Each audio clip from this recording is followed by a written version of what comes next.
Hi, I'm Maiga, and welcome back to a room tour. Hi, Maiga from the future here. Wow, I really do look splotchy. It is currently the 23rd of December, and the reason I recorded this room tour is because I did actually do a major overhaul to my streaming setup, and also I thought I was gonna move, but I'm not moving anymore. I'm staying in my apartment, which is great.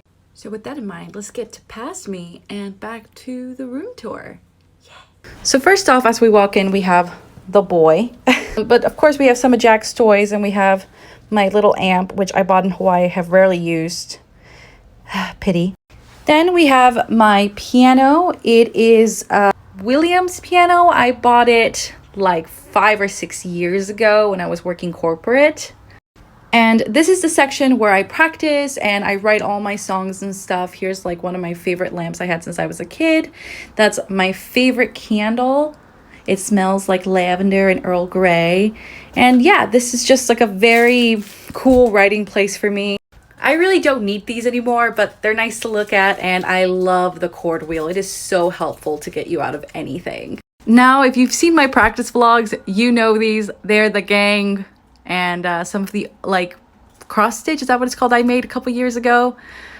Haven't finished it yet, but I like the way they look, so I hung them up. There's my guitar rack. It's half my husband's, half mine. The first 3 are mine. The uke and the other 2s are his. Bought the electric guitar for my birthday. Haven't used it yet. But fortunately, or rather unfortunately, I will be writing kind of a Christian rock style song for my musicals, so it will be helpful to have it for that for sure.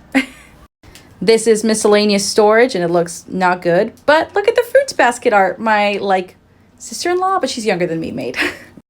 This is my desk, just fully out for streaming. I love everything about it. I could just do an entire video on this desk, but I just love it. Maybe I will.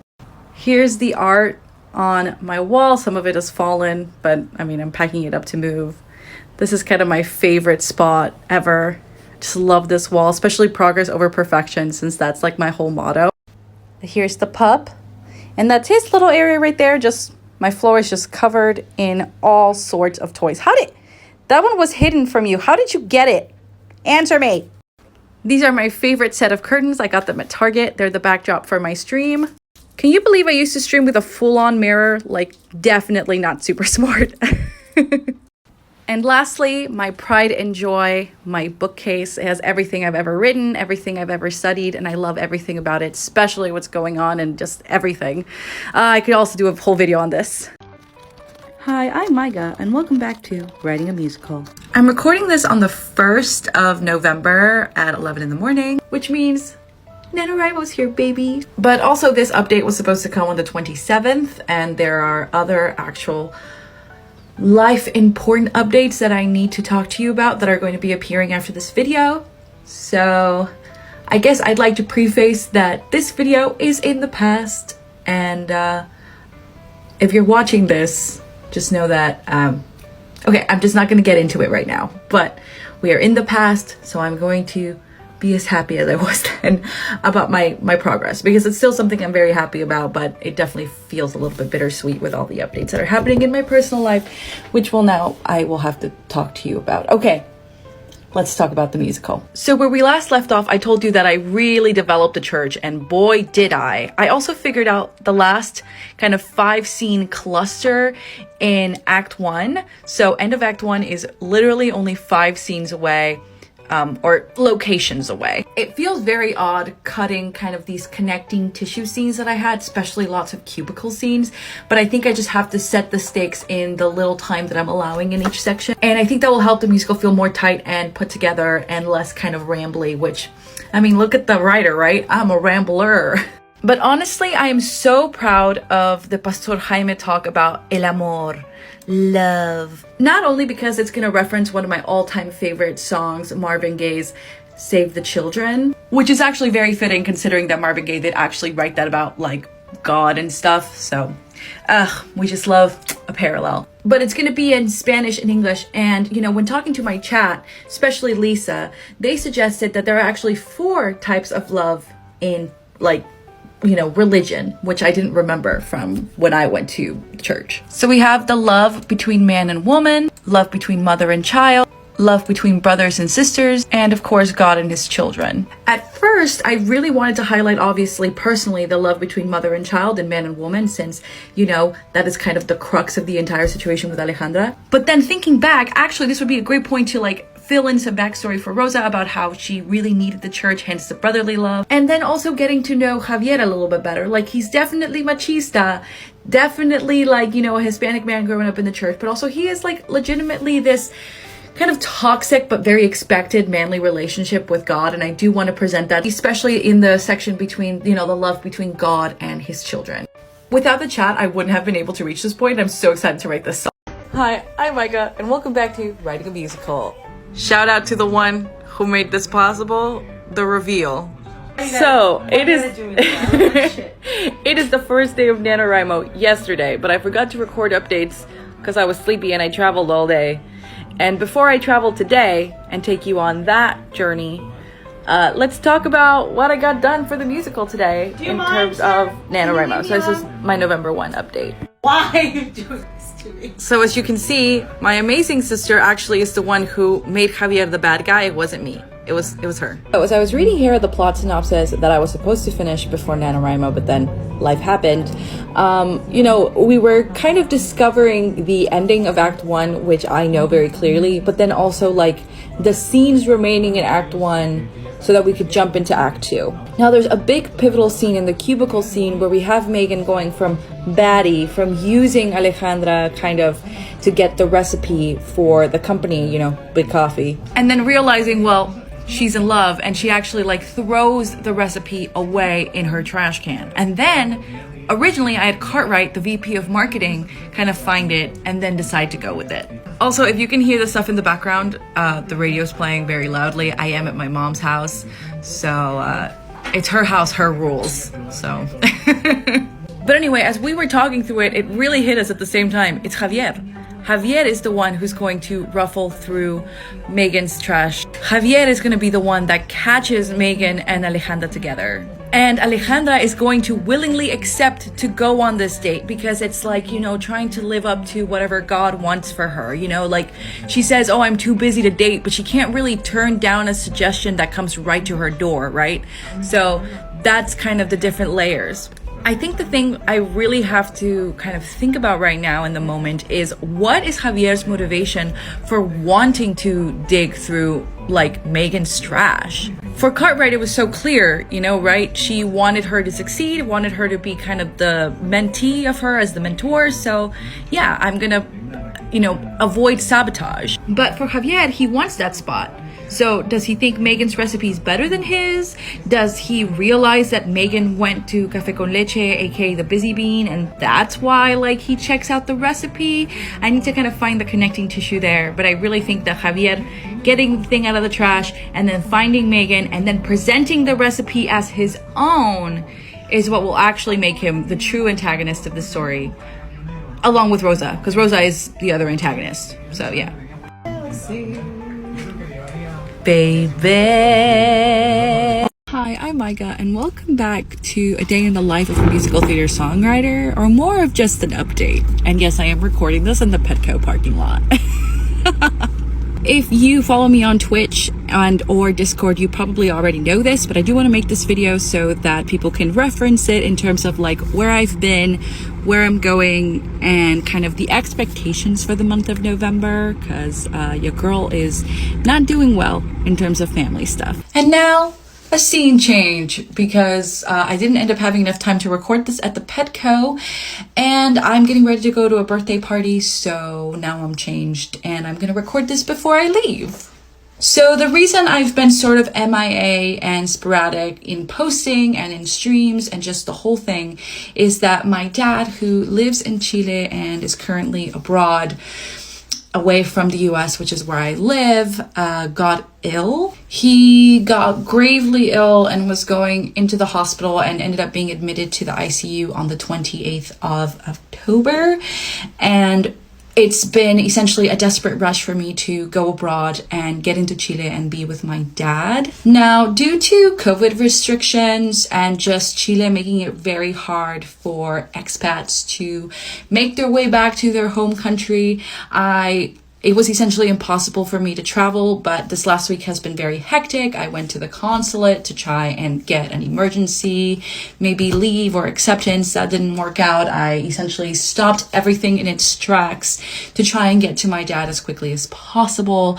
And it's been absolute torture. And as an immigrant in the US, this is the immigrant nightmare, is your parent being deadly ill and you being unable to get there. For those of you who are unaware, it literally takes 17 hours one way, no stops, to get to Chile.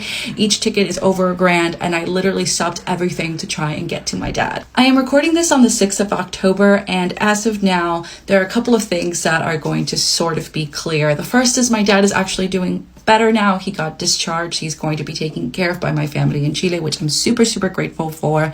And I personally have to wait 4 to 8 weeks to travel to Chile until some of my paperwork arrives, which is, again, super infuriating, but there's literally nothing I can do. That does mean that my posting and my streaming schedule has been a bit sporadic and will continue to be for the month of November, because I might need to travel at any given moment's notice. Like, as soon as that thing arrives, I'm leaving. And also, I will be moving out of this apartment into a new apartment. Like, literally, that's both of those things are happening at the same time. So that's what's happening. That's why things are sporadic, and I just wanted to catch you up and send this video for reference. So thank you. Hi, I'm Maiga, and welcome back to A Day in the Life of a Musical Theater Songwriter, NaNoWriMo Routine Edition. So I wake up at around 8 in the morning after spending the morning cuddling my little pup Jack, because that is the most important part of the day, and then I take him out to do his business. It's a good time just to get some time away from my phone, except for when recording this, of course, and seeing the morning air and taking him on his little walk. It's so nice. Then it's time for his greenie. His favorite part of the day. Look at his little dances, and he's so cute. Gotta clean my teeth, Mom, which means I gotta do the same. Just take care of myself, go through my morning routine of washing my face, brushing my hair, brushing my teeth, just all that good stuff. Look at him, so spoiled on my bed, just looking at me. And then I gotta change some clothes from pajamas to clothes from working from home, just like some leggings and a nice sweater, something to keep me warm and comfortable, but get me out of my PJs so I feel like I'm working. Next, of course, it's time to boil some water and get some tea. There are some hideous stains on my tea kettle, but that is what my life actually looks like. No point in making it look like Instagram when that's not real. Then I have to make my daily cup of iced coffee. I just get some Nescafé Clásico instant coffee with some sugar. Then I put my hot water from the tea kettle and mix all that up. Get lots of ice to fill my cup, which is going to be fine, even though it's made of glass. It's super strong. Highly recommend. Then I got to give ice to the pup, of course.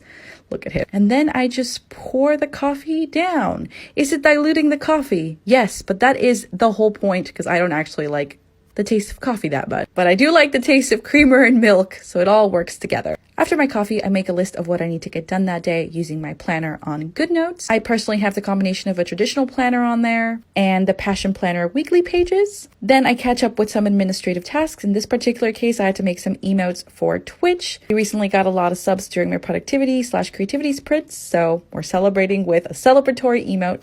Then, of course, I have to practice for my BMI audition. I fit that in the morning while I'm still fresh. Also, it's a great way to warm up my mind and my fingers. Now, of course, this doesn't happen every day, but here I'm having lessons with John where I present songs and learn and take notes. It happens once a week, every week, and it's the best $40 I spend, as I tell everybody. Of course, there are also some days during the morning where I have to not do any of the things that I talked about and get right to freelance work. My day job is to be a podcast editor, so it's very cool. It's actually on my wall if you notice. And then here is my favorite part of the day, kind of what ends my day every day. It's the stream. I stream every weekday, 1 through 4 p.m., and this is my dedicated writing time for the musical every day. Rain or shine, for the most part, I'm working and writing that musical and getting it done. And with that, see you next time with another Day in the Life vlog. Hi, I'm Maiga, and welcome back to Writing a Musical. It is currently 4:16 p.m. on the 8th of November, and there are currently 33 days left for the SDSU deadline, and also just 22 days for NaNoWriMo. So I ended up writing a lot of scenes during this sprint, which did crash, hence why you can't see it here. But I wrote the last scene for Big Coffee, kind of the voicemail scene that leads into the montage. I also ended up writing the background check scene in full and just going back and adding stuff into what I've already written, which then is the connecting tissue for kind of everything else that's happening. I also cut some stuff. In short, it was a super productive sprint, except it literally crashed twice. I'm over Streamlabs. As you guys know, I've been struggling with it for a while, so I'm actually going to transition everything into Twitch OBS now and hoping that that works, because Streamlabs is literally just fucking it all up for me, and I am very upset. Now, for those of you curious, today I wrote, as for my NaNoWriMo goal, I wrote about 1,000 words, give or take. It's literally not letting me highlight like all over the document because for some reason everything just hates me at the moment. So I know it's going to be closer to like about 1,100, but I don't, I'm a rebel for NaNoWriMo, so I'm not doing this for word count. But for those of you who are counting, thought you should know. Now I have to say the biggest revelation to me was the opener of Act 2. For a while now, I've been really struggling with, if you've watched any of my previous vlogs, kind of accepting my antagonists and what that means in relationship to the story. Now, I would say Javier is an antagonist, but I wouldn't necessarily say he's a bad person. He's not evil or a villain. He's just kind of the villain of the story in Alejandra's life. And I really, really think about him as like Thomas Jefferson in Hamilton. His song is the opener of Act 2, What Did I Miss? It's a great way of wrapping up Act 1 from a different character's perspective. And as we know, Act 1 ends with Javier watching Megan and Alejandra kind of go away, kiss, essentially leave him planted for several reasons. And having him have his moment of revenge, of deciding what he's going to do with all the information that he's learned, I think is a smart move for me to not only give depth to the villain, the antagonist, but also, create the tension that he knows. And I know he knows. I would honestly have much more to say if my stream hadn't crashed and I wasn't so grumpy about it, but I think that I am making progress, and 1,000 words is still 1,000 words. Luckily, I'm not counting them, but good luck to every one of you who is still doing NaNoWriMo for the words. Let's go! Hi, I'm Maiga, and welcome back to Writing a Musical, SDSU New Musical Initiative Edition. So as you all know, I'm currently writing a queer POC musical titled Café con Leche, and I am actually writing it for submission, hence why I wanted to get it done during NaNoWriMo. But in kind of looking back at all the videos I've made, I realized, oh shit, I didn't actually ever make a video explaining the thing that I'm submitting to, so I figure now's the time. So if you've been following me for any length of time, you know that I live in the greater San Diego area, and I am actually submitting to the new musical initiative at CDSU. They are currently looking for new works to develop them over a 3-year period and, trying to kind of give the stage and give the resources to up-and-coming voices, especially voices of marginalized creators. So I figure I definitely fit the bill. I'm writing a musical, so it would be really cool to be able to develop it with people who are getting their MFA and kind of the whole shebang from music director to staging. So I'm submitting.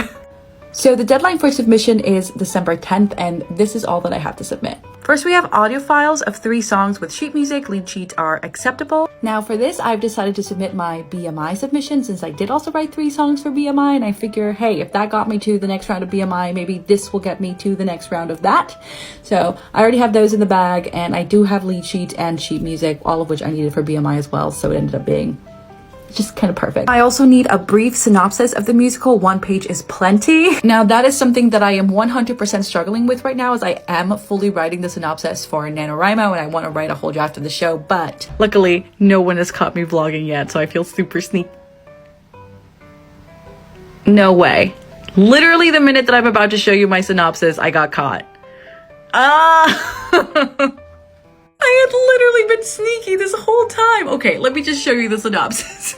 Oh my god. As you can see, they said 1 page is plenty, but your girl has that much written for literally just like the first 5 scenes. So I need to cut it down significantly to submit it.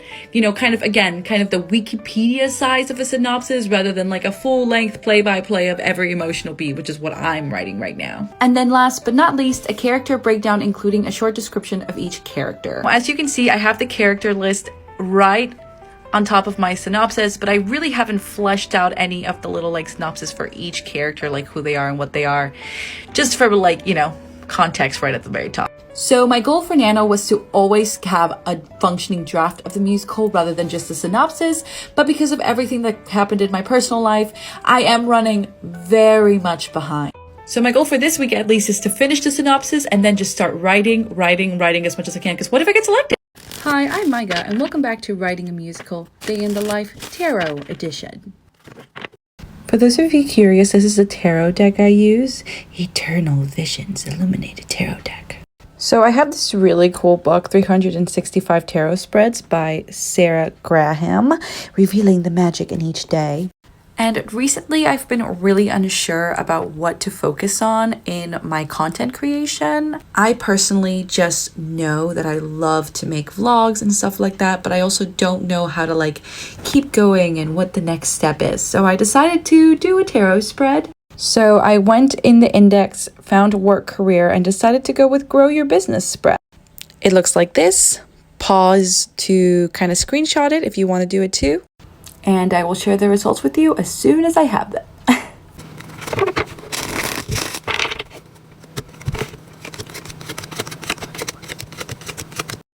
So this is the spread we got. These are the questions. I have no idea what it means yet, so I will do some research and then tell you kind of the wrap up, because giving the specifics is probably a little bit too much for the internet, but just the overall mood. So I'll check in with you later.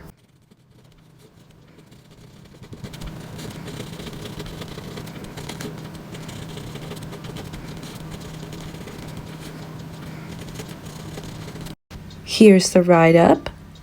And it was very much like, you just keep doing what you're doing, everything's fine, but more than anything, next year it's all going to be about being in a group and mentoring. So I'm thinking like, just do my musical thing, keep doing that, don't break away from the mold that I've created, which is kind of nice. But I think more than anything, this was just like really gratifying, and while I definitely still want a little bit more of clarification, it's just good to know that not only am I creating and working on things that I like I am currently streaming and trying to be super sneaky about it. As you can see, nobody has quite noticed that I'm vlogging. I'm being really, really sneaky because I don't want to give them any points on the board today except the free one. But yeah, I'm just overall pretty happy that there's only positives coming, and I just have to keep working hard on things, even when things are, you know, have been hard for me this month emotionally. So yeah, it's the little things, the little things. Hi, I'm Maiga, and welcome back to Writing a Musical. Today is 11/11/2021, and I actually did not stream today. I actually have to work on my freelance job, so while I'm waiting for that to download, I figure I should catch you up on everything I've done on Monday and Tuesday, which would be the 9th and the 10th of November. Now, I'm not sure why I didn't update you in real time. I think I've just been a little bit overwhelmed with everything going on, and since today I'm not streaming or anything, I can just kind of talk about things at length without feeling like I'm missing out on anything or that I'm like overwhelming myself. So work within your limits, people. So let me talk about the 9th first. So what I focus on the 9th, and as you can see, the file is like 10 pages long now, is essentially trying to write the missing scenes that I have left. I really finally ended up working out kind of the montage scene here. And during that montage scene, not only making Alejandra and Megan fall in love, but also having Javier find out this sort of like, you know, oh, Megan is getting the recipe and I'm struggling with it, and he actually got it from my date, and, you know, we're cubicle buddies and I thought she would tell me. I don't know, just kind of that whole thing. However, it did end up presenting a major problem for me as a writer, and I think it's that I got lost in the sauce. So as you can see, every scene is just so much detail. There are currently 5,360 words in this document alone, and I haven't even finished Act 1. That's just like almost all the scenes in Act 1. I still have like 2 big scenes to write. So I think I'm getting lost in the sauce. So on the 9th, I read what I had written up to that point to the chat, and everyone was just like a little bit confused. It wasn't landing the way that I wanted, and that means that my goals and wants are convoluted. So I really need to not have that and fix it. Again, we have less than 30 days till due date. I think it's actually 30 to be exact. And I need to have a 1-page synopsis of the show. And I do not have that at all. I have 10 pages for 8 scenes in Act 1. So yesterday, what I decided to work on was to break things down scene by scene in Act 1. Obviously, I'm still doing some discovery writing, and I don't want to take that away. But I think things are starting to come together very, very clearly so that I can build from one thing to another. And during this culling, I figured out that, I'm going to cut the Rosa being part of the coffee shop subplot. Brannigan is actually open to like renewing the lease if she presents a better business plan, and just all that stuff will really, really help going forward. Maybe even Brannigan helps her legally, who knows? Since I have work today, I really don't think I'm going to work on it, but I have been thinking about how to fix it, and that's where we are now. Hi, I'm Maiga, and welcome back to Writing a Musical.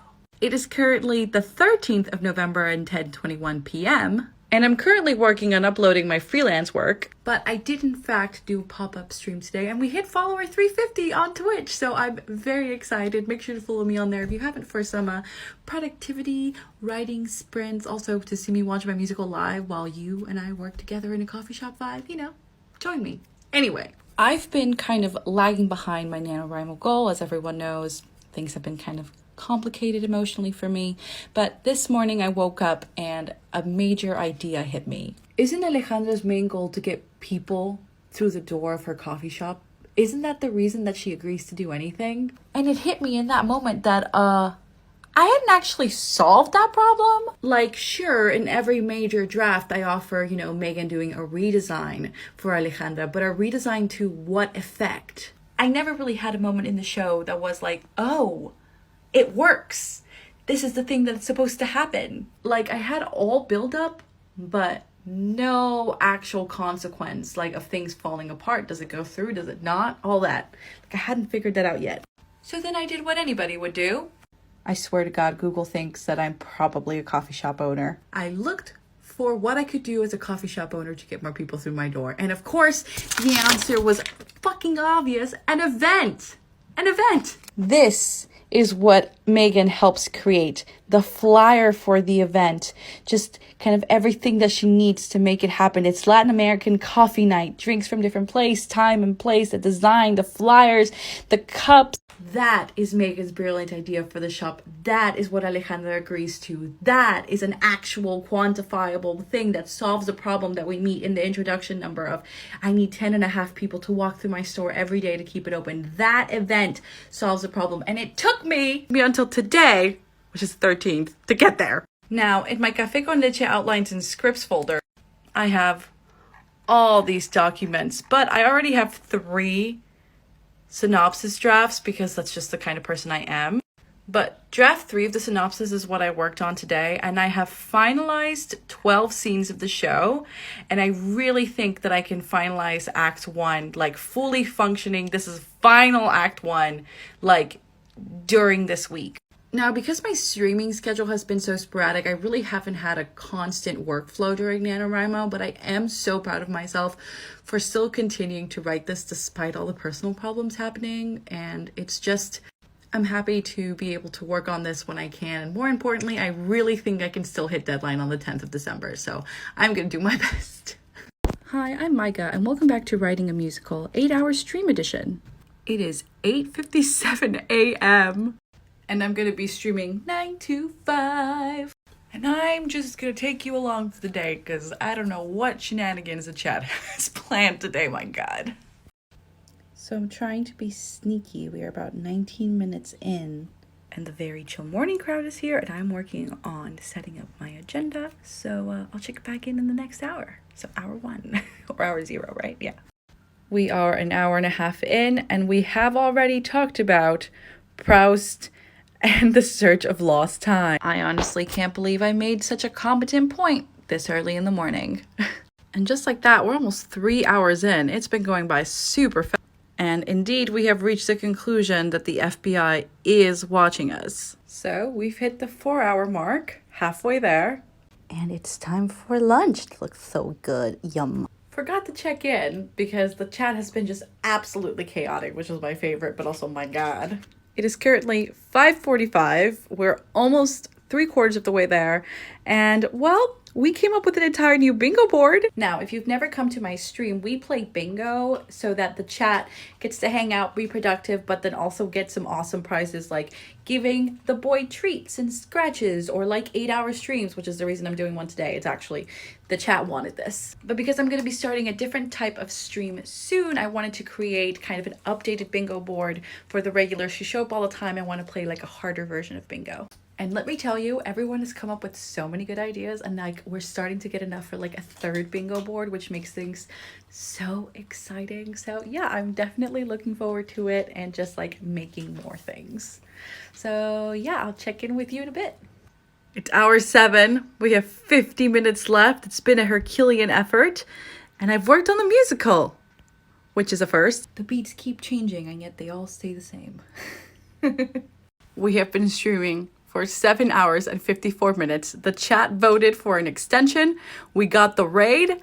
All we need is Injustice rants because Max the husband gave his spot, and the chat might get another full board. It took them 8 hours. Kind of sus, but they might do it. Who knows? We have been streaming for 8 hours and 13 minutes. These people have made me suffer. And they have chosen and voted to do it again. Again! The chat got these streets for Jack. He's so excited. Say thank you, chat. Say thank you, chat. Thank you, chat. Not to be dramatic, but I wanna die. Hi, I'm Maiga, and welcome back to Writing a Musical. Today is the 26th of November. If you know anything about today, the man, the icon, the person who taught me how to love, Stephen Sondheim, at age of 91, passed away today. He was probably the first artist in my life that I ever discovered that was like mine, you know. I didn't learn it from my parents. I found him, I discovered his work all on my own. And so this is the death in my life that I feel probably most personally about just anything. You know, when people ask you what celebrity death hit you the hardest, this was the one that I had I never thought it was going to happen. I genuinely thought he would live forever, and in a way he will. He is the Shakespeare of musical theater, just the scope of his work. But we have lost him. How blessed to have lived in the same timeline as him. Now, because of everything going on in my personal life, this is the first day in weeks where I've been able to genuinely sit down and think through my work. I had a lesson with John about 2 weeks ago that I totally forgot to vlog, and as I'm reading through the notes, I don't remember anything that we talked about in great detail. And that's why I make these vlogs, to be able to go back and watch them and remember what we did. And yeah, I mean, for weeks I haven't been able to write or move or do anything. Yeah. Yesterday was the first time I genuinely started healing, that the situation with my dad, both just the situation with his health, but also everything behind the scenes, is starting to finally kind of close for me, and I'm finally able to start working on the musical again. And it is through his death that I have felt moved to touch it. I mean, in weeks, in literal weeks. My only regret is that I never, ever, ever wrote to him. I wish I had. He was my entire life. I had so many people just reach out to me and be like, I thought of you when I read this, because I was that theater kid in high school and college, and I guess even now. So anyway, that to say that, of course, there haven't been any updates. I haven't been moved to write in weeks, but I'm starting to get better, and I hope to come back stronger and more centered. And I can't wait to start writing again, at least in his honor. Yeah.